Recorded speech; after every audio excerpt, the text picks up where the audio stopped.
Olá mais uma vez, pessoal! Hoje o Me Assiste Aí vai trazer a incrível história do incidente que ocorreu lá no Lago Falcon, no Canadá. Bem, pessoal, esse incidente foi o caso OVNI mais bem documentado do Canadá. A história aconteceu quando o mecânico e geólogo amador Stephen McKayla se encontrava no Lago Falcon, que fica próximo ao Winnipeg, em Manitoba, Canadá, procurando por minerais, já que havia decidido passar o fim de semana no Windshell para desfrutar do seu hobby, a geologia.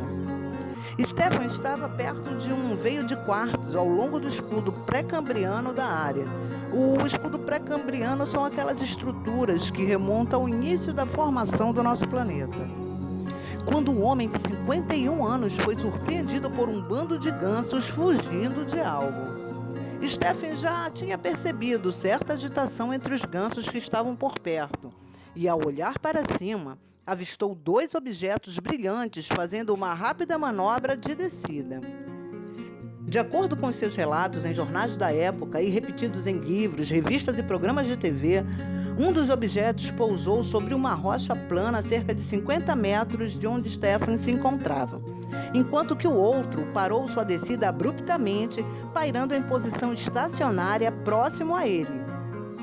Acreditando ser uma nave experimental militar americana secreta, Stephen escondeu-se pela meia hora seguinte, aproveitando para fazer um esboço do que estava vendo, até que decidiu se aproximar. Stephen então sentiu um ar quente e um forte cheiro de enxofre, bem como um zumbido de motores e um assovio de ar. Ele também notou uma porta aberta na lateral da nave, com luzes brilhantes dentro, e disse que ouviu vozes abafadas pelos sons da nave. Ele disse que gritou, oferecendo ajuda mecânica, e as vozes então ficaram quietinhas e não responderam. Stephen tentou em seu polonês nativo, depois em russo e finalmente em alemão. Ainda assim, apenas o zumbido e o assovio da nave respondiam. Ele se aproximou e notou o metal liso da nave, sem emendas. Ele então olhou para a porta iluminada, colocando os óculos de proteção que usava para proteger os seus olhos enquanto prospectava pedras. Dentro, Stephen disse que viu feixes de luz e painéis de luzes piscantes de várias cores, mas não conseguiu ver ninguém ou qualquer coisa viva dentro da nave. Resolvendo então sair, no momento em que ele se afastou, 3 painéis deslizaram pela abertura da porta e a selaram. Ele estendeu a mão para tocar na nave, que, segundo ele, derreteu as pontas dos dedos da luva que estava usando. A nave então começou a girar no sentido anti-horário e Stephen disse que notou um painel que continha uma grade de orifícios. Pouco depois, ele foi atingido no peito por uma rajada de ar ou gás que o empurrou para trás e deixou sua camisa e boné em chamas. Ele arrancou a roupa em chamas enquanto via a nave decolar e voar para longe. Desorientado e com náuseas, Stephen tropeçou pela floresta, vomitando muito, até que finalmente voltou para o hotel em que estava. Em seguida, pegou logo um ônibus de volta para o Winnipeg. Ele foi tratado em um hospital por causa das queimaduras no peito e no estômago, que mais tarde se transformaram em feridas elevadas em um padrão de grade. E por semanas depois disso, ele sofreu diarreia, dores de cabeça, desmaios e perda de peso. Assim que a história foi divulgada, a Polícia Montada Real Canadense, a Força Aérea e a mídia, várias agências governamentais e curiosos invadiram um pequeno bangalô River Heights dos McKayla em Winnipeg. Inclusive, é a respeito disso que o filho do homem envolvido nesse famoso caso OVNI do Canadá, que na época tinha 10 anos, se refere em um livro que ele escreveu chamado When They Appeared, quando eles apareceram.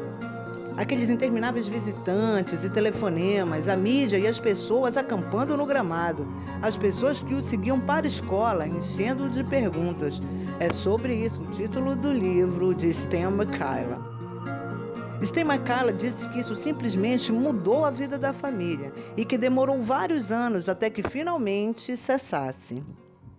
Posteriormente, alguns itens foram recuperados do local do encontro, incluindo a luva e a camisa de Stefan e algumas ferramentas que foram submetidas a uma extensa análise em um laboratório criminal da Polícia Montada Real canadense. Contudo, ninguém conseguiu determinar o que causou as queimaduras. No local do pouso havia um círculo com cerca de 4,5 metros de diâmetro, sem musgo, sem vegetação, sendo que a vegetação em outras áreas do mesmo afloramento rochoso continuavam crescendo normalmente. Amostras do solo, juntamente com amostras de roupas, foram testadas e consideradas altamente radioativas, assim como os pedaços de metal que impressionantemente foram arrancados de rachaduras na rocha cerca de 1 ano depois do incidente. Acho bem interessante, já que o metal de alguma forma teria derretido as rochas para se encravar nelas. Muitos dos itens foram perdidos, pois foram transferidos aleatoriamente por meio de várias autoridades e agências. No entanto, o ufólogo Chris Rutsovsky, autor do livro de Sten, e o próprio Sten Makaila, filho de Stefan, ainda tem uma das peças de metal do incidente que permanece radioativa.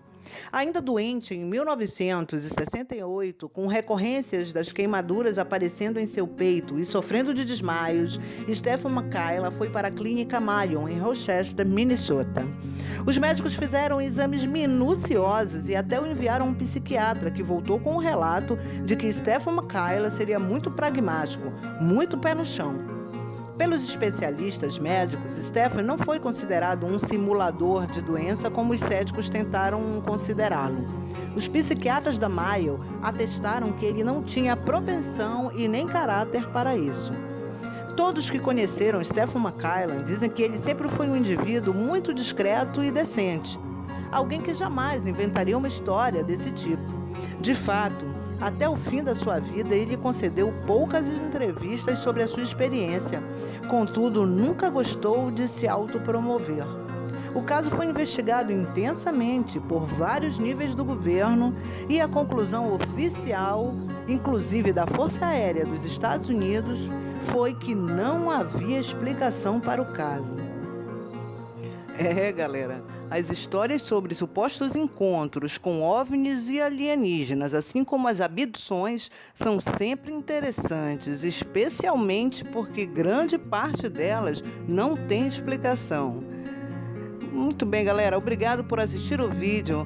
Deixa aí seu comentário, curte aí legal o vídeo e se inscreve e recomenda o canal.